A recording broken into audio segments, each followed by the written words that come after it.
علیہ رسول اللہ صلی اللہ علیہ وآلہ وسلم، تمام نوجوانوں، میرے بھائیوں اور بہنوں، السلام علیکم ورحمۃ اللہ۔ جو پیغام ہم لے کے تمام کالجز اور یونیورسٹیز میں چلے تھے کہ مغرب جو آپ کو تقسیم کر رہا ہے، جو آپ کو ڈیوائیڈ اینڈ رول کی پالیسی پر آپ لوگوں کو شکست دینے کی کوشش کر رہا ہے، تو اس کا وہ 1 پوائنٹ ایجنڈا ہے، وہ فاقہ کش کے موت سے ڈرتا نہیں ذرا، روح محمد اس کے بدن سے نکال دو۔ تو آج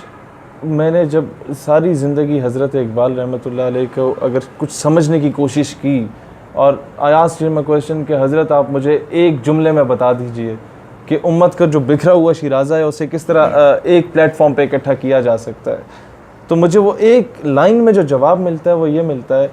کہ the power that can blow the dead body of Ummah is Islam and all that Islam lies in عشق رسول علیہ الصلوۃ والسلام، کہ وہ قوت جو مسلمانوں کے مردہ ضمیر کو جھنجھوڑ کے زندہ کر سکتی ہے، اس قوت کا نام اسلام ہے،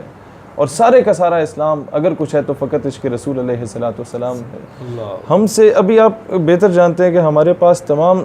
پولیٹیکل اور ریلیجیس آرگنائزیشنز کی جو یوتھ ونگز ہیں ان کی لیڈرشپ کا الائنس ہے۔ اب اکثر لوگ پوچھتے ہیں کہ آپ لوگوں کا جھکاؤ بابا جی کی طرف کیوں ہے؟ میں تو ان کی موجودگی میں بھی یہی جواب دوں گا کہ اگر کل بلاول ناموس رسالت کے لیے آ جائے تو ہم اس کے ساتھ ہو جائیں، کیوں نہیں آتے؟ آپ ذاتی مفادات کے لیے نکل سکتے ہیں تو حضور کی عزت و ناموس کے لیے نہیں نکل سکتے۔ تو the one who stands for ناموس رسالت، the one who take any sort of initiative for ختم نبوت صلی اللہ علیہ وآلہ وسلم، تو یہ جو یہاں پر کوئی چیز موجود ہے وہ مجبور کر دیتی ہے آپ کو اس کے پیچھے اللہ اکبر کہنے پر۔ تو آج میری تمام نوجوانوں سے درخواست ہے کہ جس طریقے سے آپ لوگ مدارس اور مساجد میں کام چل رہا ہے دین کا، ہمارے اس قوم کو اس غلامی سے کے شکنجے سے نکالنے کا، آج اتنی ہی بلکہ اس سے زیادہ ضرورت ہے تعلیمی اداروں میں، کالجز اور یونیورسٹیز میں جا کے اسلام اور پاکستان کا پیغام دینا اور نظریہ پاکستان کا دفاع کرنا۔ یہ پروفیسر ہود بائے ٹائپ کے یا جتنے آسمہ جہانگیر کی ناجائز اولادیں، ایسے لوگوں کا کاؤنٹر نیریٹو ہم لوگوں نے دینا ہے، اور اسی وجہ سے ہم یہاں ان سے دعا لینے آئے ہیں کہ جو کام آپ کر رہے ہیں اللہ تعالیٰ وہ جرت، ہمت، استقامت ہم لوگوں کو بھی عطا کرے کہ 150 پونے 200 دن جیل میں رہنے کے بعد بھی وہی تر و تازہ چہرہ، وہی جذبہ، وہی حوصلہ بلند، اللہ تعالیٰ ہمیں بھی ایسا ثابت قدمی عطا کرے کہ اس حالت میں بھی اگر انہیں یہ کہیں کہ یہ معذور ہیں تو معذور یہ نہیں، ہماری سوچ معذور ہوگی۔ اللہ تعالیٰ نے ان سے جو کام لیا ہے کہ ایک بہت سمپل سی بات ہے کہ آپ ان کے حق پہ ہونا یا حق پہ نہ ہونے کو اگر آپ دیکھیں ایک جملے میں ڈیفائن کرنا چاہوں تو وہ یہ ہوگا کہ جب یہ گرفتار ہوئے تو گریٹ ولڈرز نے جشن منایا تھا اور کہا تھا کہ I would like to appreciate the government of Pakistan, کہ میں انہیں شاباشی دینا چاہتا ہوں کہ آپ نے ایسے شخص کو گرفتار کیا۔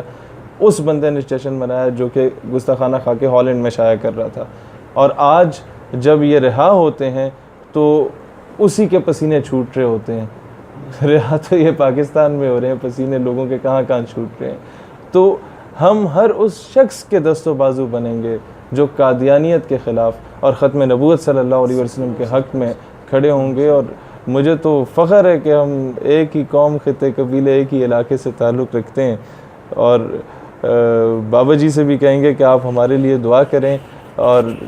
کوئی نوجوانوں کو حضرت اقبال کی روشنی میں کوئی ایک شعر کی روشنی میں اگر کہنا چاہیں تو آپ۔ اللہ تعالیٰ آپ کے حوصلوں کو مزید بلند فرمائے، آمین۔ اور آپ جو مشن جاری رکھے ہوئے ہیں اس مشن کے لیے سارے نوجوان آپ کے ساتھ کھڑے ہو جائیں، اور پاکستان کا مستقبل انشاءاللہ پہلے بھی روشن ہے، مزید روشن ہو جائے گا۔ اور آپ نے جو بات کی ہے وہی اقبال نے کہا، زاں کے ملت را حیات از عشق اوست اور برگو ساز کائنات از عشق اوست۔ اقبال کہتا ہے امت مسلمہ اگر دوبارہ اپنا وقار بحال کرنا چاہتی ہے تو اس کا ایک ہی ذریعہ ہے کہ وہ اپنے دلوں کے اندر عشق رسول پیدا کرے۔ ہاں جی، بس یہی پیغام ہے اقبال کا، اور اقبال کے شاہین، جو اقبال شاہین تلاش کرتا وہ آپ نوجوان ہی ہیں، اور انشاءاللہ آپ کھڑے ہو جائیں، پوری دنیا میں پاکستان کا نام بھی بلند ہوگا اور دنیا دیکھے گی کہ وہ حضور کا غلام آ رہا ہے۔ واہ واہ، اللہ آپ کو آباد رکھے، اللہ آپ کا سایہ ہم پہ آباد رکھے، پاکستان ہمیشہ زندہ باد۔